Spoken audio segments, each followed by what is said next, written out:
Got everybody. Okay. Well, good afternoon, everyone. Today, I'm pleased to announce nominations and staff for critical foreign policy and national security positions in my administration. It's a team that will keep our country and our people safe and secure. And it's a team that reflects the fact that America is back, ready to lead the world, not retreat from it, once again sit at the head of the table, ready to confront our adversaries and not reject our allies, ready to stand up for our values. In fact, in calls from world leaders that I've had, about 18 of them or 20 so far, I'm not sure the exact number, in the weeks since we won the election, I've been struck by how much they're looking forward to the United States reasserting its historic role as a global leader, both in the Pacific as well as the Atlantic, all across the world. The team meets this moment, this team behind me. They embody my core beliefs that America is strongest when it works with its allies. Collectively, this team has secured some of the most defining national security and diplomatic achievements in recent memory, made possible through decades of experience working with our partners. That's how we truly keep America safe, without engaging in needless military conflicts and our adversaries in check and terrorists at bay. And that's how we counter terrorism and extremism, control this pandemic and future ones, deal with the climate crisis, nuclear proliferation, cyber threats and emerging technologies that spread authoritarianism, and so much more. And while this team has unmatched experience and accomplishments, they also reflect the idea that we cannot meet these challenges with old thinking and unchanged habits. For example, we're going to have the first woman lead the intelligence community, the first Latino and immigrant to lead the Department of Homeland Security, and a groundbreaking diplomat at the United Nations. We're going to have a principal on the National Security Council whose full-time job is to fight climate change. For the first time ever, that will occur. And my national security team will be coordinated by one of the youngest national security advisors in decades. Experience and leadership, fresh thinking and perspective, and an unrelenting belief in the promise of America. I've long said that America leads not only by the example of our power, but by the power of our example. And I'm proud to put forward this incredible team that will lead by example. As Secretary of State, I nominate Tony Blinken. He's one of the better prepared for this job. No one's better prepared, in my view. He will be the Secretary of State who previously served in top roles on Capitol Hill, in the White House, and in the State Department. He delivered for the American people in each place. For example, leading our diplomatic efforts in the fight against ISIS, strengthening America's alliance and positions in the Asia-Pacific, guiding our responses to the global refugee crisis with compassion and determination. And he will rebuild morale and trust in the State Department, where his career in government began. And he starts off with the kind of relationships around the world that many of his predecessors have had to build over the years. I know. I've seen him in action. Tony's been one of my closest and most trusted advisors.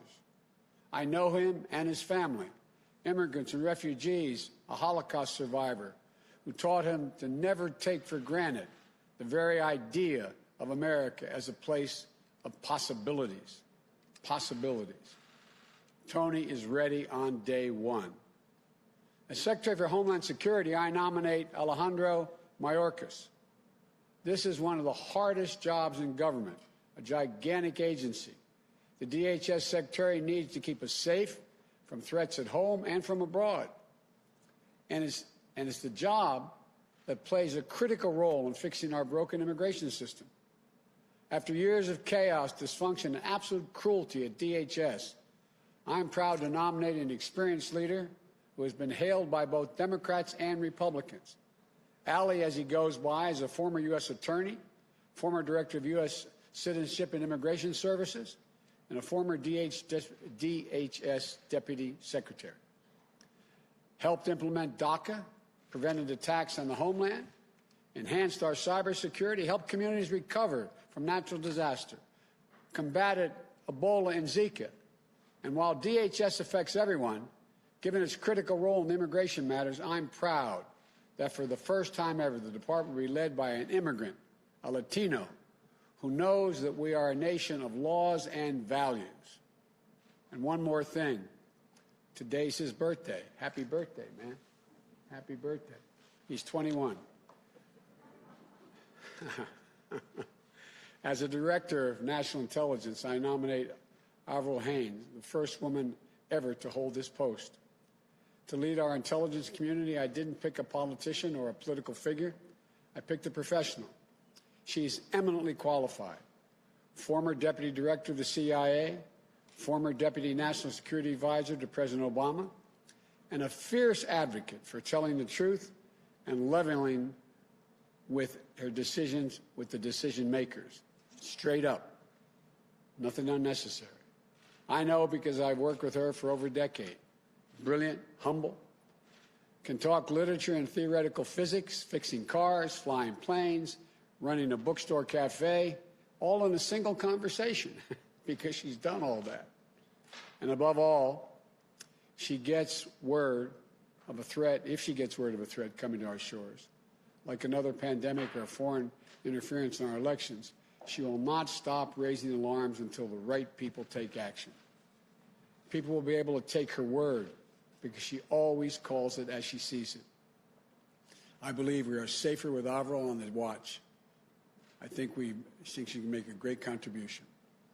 And as United States Ambassador to the United Nations, I nominate Linda Thomas-Greenfield, a seasoned and distinguished diplomat with 35 years in the Foreign Service who never forgot where she came from, growing up in segregated Louisiana.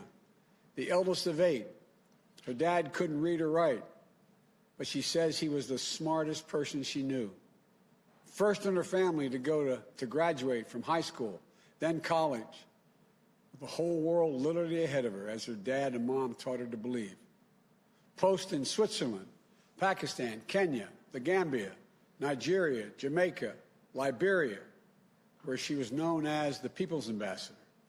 Willing to meet with anyone, an ambassador, a student, working people struggling to get by, and always treating them with the same level of dignity and respect. She was our top State Department official in charge of African policy during the Ebola crisis. She received overwhelming support from her fellow career Foreign Service officers. And she'll be at cabinet status because I want to hear her voice on all the major foreign policy discussions we have. And my national security advisor, I choose Jake Sullivan. He's once-in-a-generation intellect with experience and temperament for one of the toughest jobs in the world. When I was vice president, he served as my national security advisor. He was a top advisor to Secretary of State Clinton. He helped lead the early negotiations that led to the Iran nuclear deal. He helped broker the Gaza ceasefire in 2012, played a key role in Asian-Pacific rebalance in our administration. And in this campaign for the presidency, he served as one of my most trusted advisors on both foreign and domestic policy, including helping me develop our COVID-19 strategy. Jake understands my vision that economic security is national security, and it helps steer what I call a foreign policy for the middle class, for families like his growing up in Minnesota, where he was raised by parents who were educators and taught him the values of hard work, decency, service, and respect. What that means is to win the competition for the future, we need to keep us safe and secure and build back better than ever. We need to invest in our people, sharpen our innovative edge, unite the economic might of our democracies around the world to grow the middle class and reduce inequity, and do things like counter predatory trade practices that our competitors and our adversaries. And before I talk about the final person today, let me talk about this new position. For the first time ever, the United States will have a full-time climate leader who participate in ministerial level meetings. And that's a fancy way of saying they'll have a seat at every table around the world. For the first time ever, there will be a principal on the National Security Council who can make sure climate change is on the agenda in the Situation Room. For the first time ever, we will have a presidential envoy on climate. He will be matched with high-level White House climate policy coordinator and policy-making structure to be announced in December. And that will lead efforts here in the United States to combat the climate crisis, mobilize action to meet the existential threat that we face. Let me be clear. I don't for a minute underestimate the difficulties of meeting my bold commitments to fighting climate change. But at the same time, no one should underestimate for a minute my determination to do just that. And as for the man himself, if I had a former Secretary of State who helped negotiate the Paris Climate Accord, or a former presidential nominee, or a former leading senator, or the head of a major climate organization for the job, they would show my commitment to the United States and the whole world. The fact that I picked the one person who is all of these things speaks unambiguously to my commitment. The world will know that with one of my closest friends, John Kerry, he's speaking for America on one of the most pressing threats of our time. No one I trust more. To this team, I thank them for accepting this call to service. And for their families, I thank you all for your sacrifice. You know, we could not do this without you, in my view. Together, these public servants will restore America globally, its global leadership, and its moral leadership, and will ensure that our service members, diplomats, and intelligence professionals can do their job free of politics. They'll not only repair, they'll also reimagine American foreign policy and national security for the next generation. And they'll tell me what I need to know, not what I want to know, what I need to know. To the American people, this team will make us proud to be Americans. And as more states certify the results of this election, there's progress to wrap up our victory. You know, I'm pleased to have received the ascertainment from GSA to carry out a smooth and peaceful transition of power, so our teams can prepare to meet the challenges at hand, to control the pandemic, to build back better, and to protect the safety and security of the American people. And to the United States Senate, I hope these outstanding nominees received a prompt hearing and that we can work across the aisle in good faith to move forward for the country. Let's begin that work to heal and unite. To heal and unite America as well as the world. I want to thank you all. May God bless you. May God protect our troops. And now I turn this over, this new team, starting with our next Secretary of State, Tony Blinken. Get my mask here, Tony, so I don't get in trouble. And we're going to clean off the podium.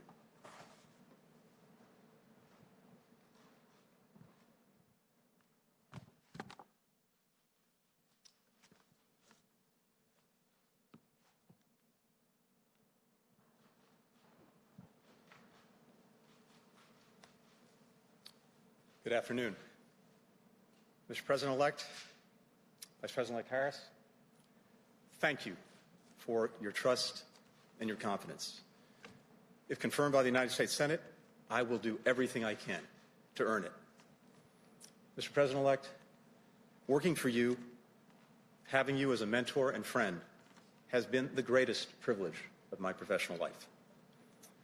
So many people have brought me to this day, from college classmates to bandmates, my colleagues in the Clinton and Obama administrations, in the Senate, and at the State Department. I thank them all, and I ask forgiveness for my insatiable appetite for bad puns. Mostly, I'd like to thank my family, sisters and sisters-in-law, brothers-in-law, nieces and nephews, my wonderful in-laws, the Ryans, and especially my wife, Evan Ryan, and our children, John and Lila. They are truly my greatest blessings. For my family, as for so many generations of Americans, America has literally been the last best hope on earth. My grandfather, Maurice Blinken, fled pogroms in Russia and made a new life in America. His son, my father, Donald Blinken, served in the United States Air Force during World War II and then as a United States ambassador. He is my role model and my hero. His wife, Vera Blinken, fled communist Hungary as a young girl and helped future generations of refugees come to America. My mother, Judith Pizar, builds bridges between America and the world through arts and culture. She is my greatest champion. And my late stepfather, Samuel Pizar, he was one of 900 children in his school in Białystok, Poland, but the only one to survive the Holocaust after 4 years in concentration camps. At the end of the war, he made a break from a death march into the woods in Bavaria. From his hiding place, he heard a deep rumbling sound. It was a tank, but instead of the Iron Cross, he saw painted on its side a 5-pointed white star. He ran to the tank. The hatch opened. An African-American GI looked down at him. He got down on his knees and said the only 3 words that he knew in English that his mother had taught him before the war. God bless America. That's who we are. That's what America represents to the world, however imperfectly. Now, we have to proceed with equal measures of humility and confidence. Humility because, as the President-elect said, we can't solve all of the world's problems alone. We need to be working with other countries. We need their cooperation. We need their partnership. But also confidence, because America, at its best, still has a greater ability than any other country on earth to bring others together to meet the challenges of our time. And that's where the men and women of the State Department, Foreign Service officers, civil servants, that's where they come in. I've witnessed their passion, their energy, their courage up close. I've seen what they do to keep us safe, to make us more prosperous. I've seen them add luster to a word that deserves our respect, diplomacy. If confirmed, it will be the honor of my life to help guide them. And so thank you all, and may God bless America.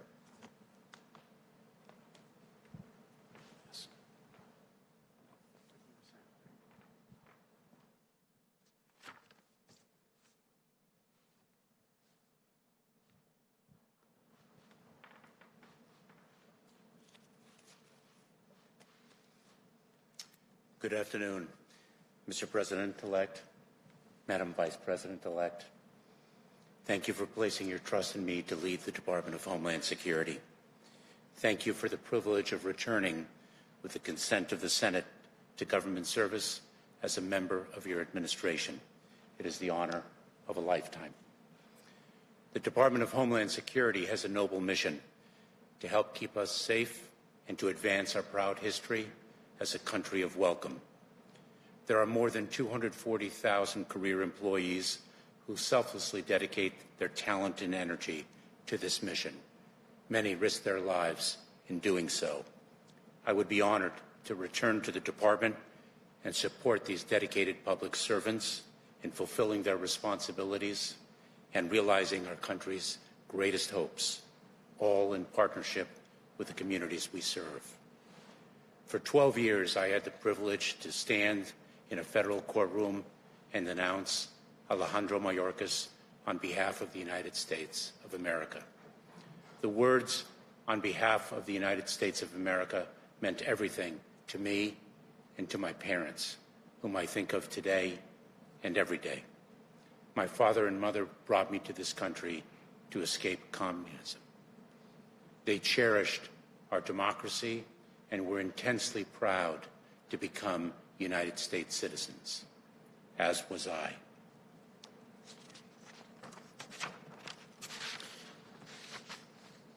I have carried that pride throughout my nearly 20 years of government service and throughout my life. My parents are not here to see this day. Mr. President-elect, Madam Vice President-elect, please know that I will work day and night in the service of our nation to ably lead the men and women of the United States Department of Homeland Security and to bring honor to my parents and to the trust you have placed in me to carry your vision for our country forward. Thank you. Thank you. Good job.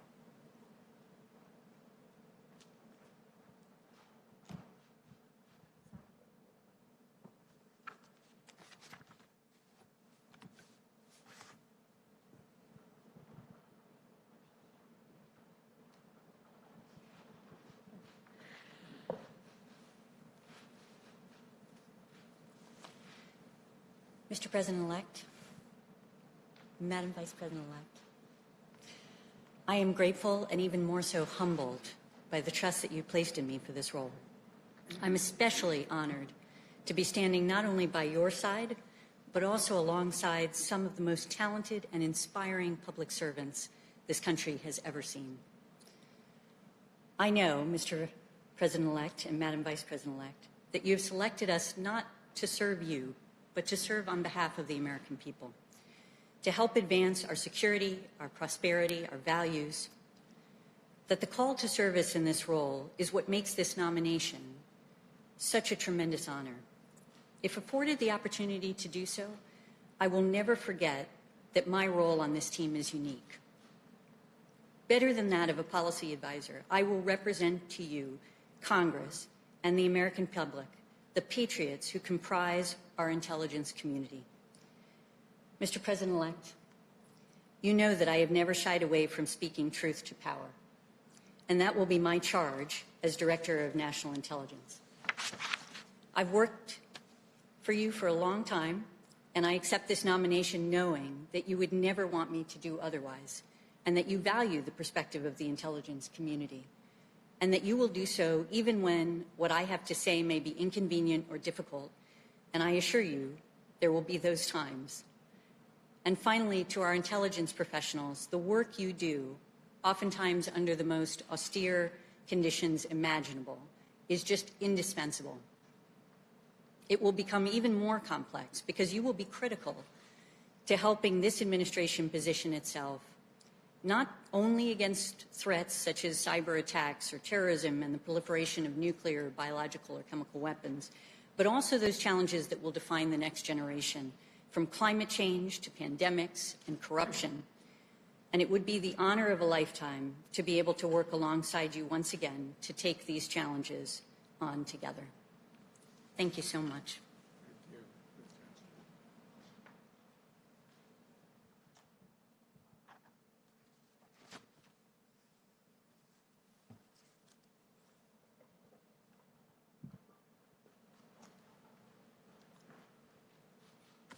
Good afternoon, Mr. President-elect, Madam Vice President-elect. I'm humbled and honored by the trust that you have placed in me to become a member of your cabinet as ambassador to the United Nations. In the years that I've worked in government, I'm always struck by how only in America would we be where we are today, where life can be hard and cruel, but there's hope in the struggle. There is promise in our dreams, where you learn to believe in yourself and that anything is possible. Like both of you, I learned from my family. Mr. President-elect, thank you for those generous words that you said about me. My parents had very little back in Louisiana where I grew up, but they gave me and my siblings everything they had. And I know how proud they would be of this day. On this day, I'm also missing my mentor, Ambassador Ed Perkins, who served as the U.S. Ambassador to the United Nations under President George H.W. Bush and President Clinton, and who was also from Louisiana. He told me constantly, Linda, don't undersell yourself. And he would always do everything possible to lift me up. He passed away last week, but I know he's here with us today. And on this day, I'm thinking about the American people, my fellow career diplomats and public servants around the world. I want to say to you, America is back. Multilateralism is back. Diplomacy is back. Mr. President-elect, I've often heard you say how all politics is personal And that's how you build relationships of trust and bridge disagreements and find common ground. And in my 35 years in the Foreign Service across 4 continents, I put a Cajun spin on it. I called it Gumbo Diplomacy. Wherever I was posted around the world, I'd invite people of different backgrounds and beliefs to help me make a roux and chop onions for the Holy Trinity and make homemade gumbo.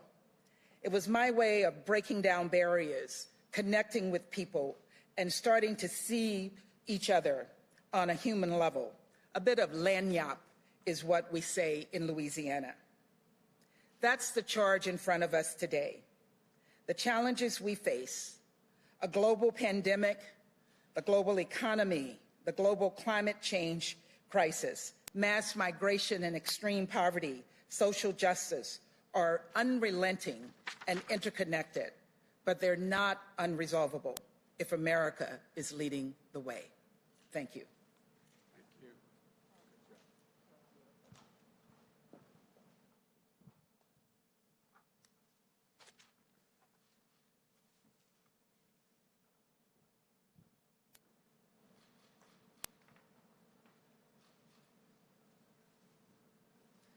Mr. President-elect, Madam Vice President-elect, thank you.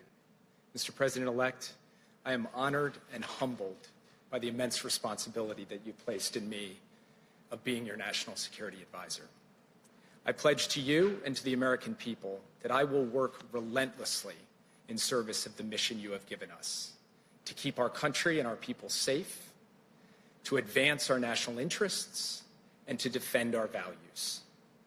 I pledge to the exceptional national security team you see behind me, and to the brilliant and diverse career professionals across our government, that I will manage a humane and rigorous decision-making process that honors their work.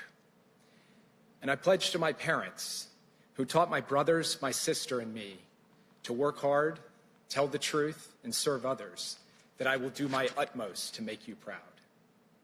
Sir, we will be vigilant in the face of enduring threats, from nuclear weapons to terrorism. But you have also tasked us with reimagining our national security for the unprecedented combination of crises we face at home and abroad: the pandemic, the economic crisis, the climate crisis, technological disruption, threats to democracy, racial injustice, and inequality in all forms. The work of the team behind me today will contribute to progress across all of these fronts. You have also tasked us with putting people at the center of our foreign policy. You've told us that the alliances we rebuild, the institutions we lead, the agreements we sign, all of them should be judged by a basic question: will this make life better, easier, safer for families across this country? Our foreign policy has to deliver for these families. And perhaps most importantly, you've tasked us with helping unite America, as you said in your remarks, through our work, to pull people together to tackle big challenges. My wife, Maggie, the love of my life and my partner in all things, served as a senior advisor to Senator John McCain. She and I shared this commitment to common ground deep in our bones. To the American people, I had the honor of serving as Joe Biden's national security advisor when he was vice president. I learned a lot, about diplomacy, about strategy, about policy, but most importantly, about human nature. I watched him pair strength and resolve with humanity and empathy. That is the person America elected, and that is also America at its best. So, Mr. President-elect, thank you for giving this kid from the heartland an extraordinary opportunity to serve the country I love.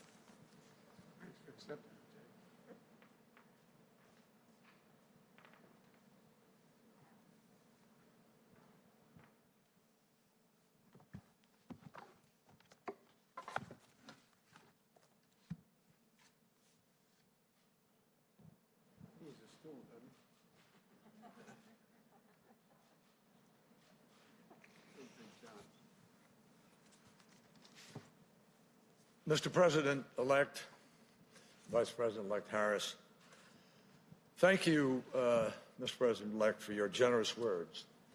And most of all, thank you for the trust and the responsibility of this appointment. I will do all in my power to live up to your expectations and to this moment for our country and for the world. And I begin by thanking my family for empowering me and encouraging me to take this task on. Secretary-designate Blinken, we've worked together for many years on the Foreign Relations Committee and at Foggy Bottom, and it will be a huge pleasure to partner with you again. You will be a terrific secretary. Mr. President-elect, you've put forward a bold, transformative climate plan. But you've also underscored that no country alone can solve this challenge. Even the United States, for all of our industrial strength, is responsible for only 13% of global emissions. To end this crisis, the whole world must come together. You're right to rejoin Paris on day one, and you're right to recognize that Paris alone is not enough.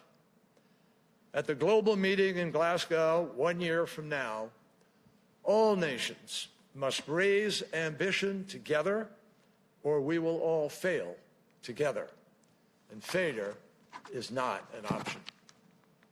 Succeeding together means tapping into the best of American ingenuity, creativity, and diplomacy, from brain power to alternative energy power, using every tool we have to get where we have to go.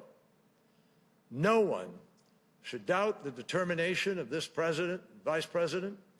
They shouldn't doubt the determination of a country that went to the moon, cured supposedly incurable diseases, and beat back global tyranny to win World War II. This kind of crisis demands that kind of leadership again, and President Biden will provide it. The road ahead is exciting, actually. It means creating millions of middle-class jobs. It means less pollution in our air and ocean. It means making life healthier for citizens across the world. And it means we will strengthen the security of every nation in the world. In addressing the climate crisis, President-elect Joe Biden is determined to seize the future now and leave a healing planet to future generations. 57 years ago, this week, Joe Biden and I were college kids when we lost the president who inspired both of us to try to make a difference. A president who reminded us that here on earth, God's work must truly be our own.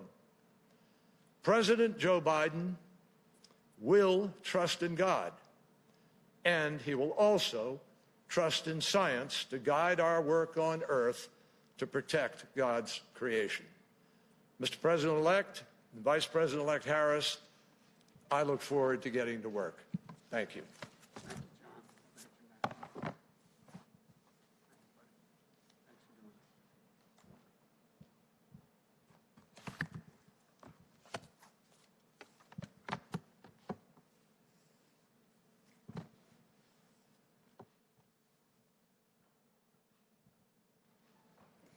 Thank you, Secretary Kerry. And congratulations, Mr. President-elect, on bringing together this extraordinary team. I have always believed in the nobility of public service, and these Americans embody it. Their lives and careers are a testament to the dedication, sacrifice, and commitment to civic responsibility that have strengthened our democracy and kept America's promise alive for more than 200 years. President-elect Biden and I have long known that when we were elected, we would inherit a series of unprecedented challenges upon walking into the White House. Addressing these challenges starts with getting this pandemic under control, opening our economy responsibly, and making sure it works for working people. And we also know that our challenges will require us here at home to overcome those issues that block our ability to proceed. Our challenge here is a necessary foundation for restoring and advancing our leadership around the world. And we are ready for that work. We will need to reassemble and renew America's alliances, rebuild and strengthen the national security and foreign policy institutions that keep us safe and advance our nation's interests, and confront and combat the existential threat of climate change that endangers us all. I take these issues very seriously. My whole career has been about keeping people safe, from serving as district attorney to California's Attorney General to the United States Senate, where I have served on the Intelligence and Homeland Security committees. I have come to know firsthand the gravity of the challenges and threats facing the United States. And over the past few months, I have also come to know the sound judgment, expertise, and character of the people on this stage. I can say with confidence that they are, to a person, the right women and men for these critical positions. And I look forward to working alongside them on behalf of the American people and on behalf of a president who will ask tough questions, demand that we be guided by facts, and expect our team to speak the truth, no matter what. A president who will be focused on one thing and one thing only: doing what is best for the people of the United States of America. When Joe asked me to be his running mate, he told me about his commitment to making sure we selected a cabinet that looks like America, that reflects the best of our nation. And that's what we have done. Today's nominees and appointees come from different places. They bring a range of different life and professional experiences and perspectives. And they also share something else in common: an unwavering belief in America's ideals, an unshakable commitment to democracy, human rights, and the rule of law. And they understand the indispensable role of America's leadership in the world. These women and men are patriots and public servants to their core. And they are leaders, the leaders we need to meet the challenges of this moment and those that lie ahead. Thank you. Thank all of you for accepting. We appreciate it. Thank you. All right.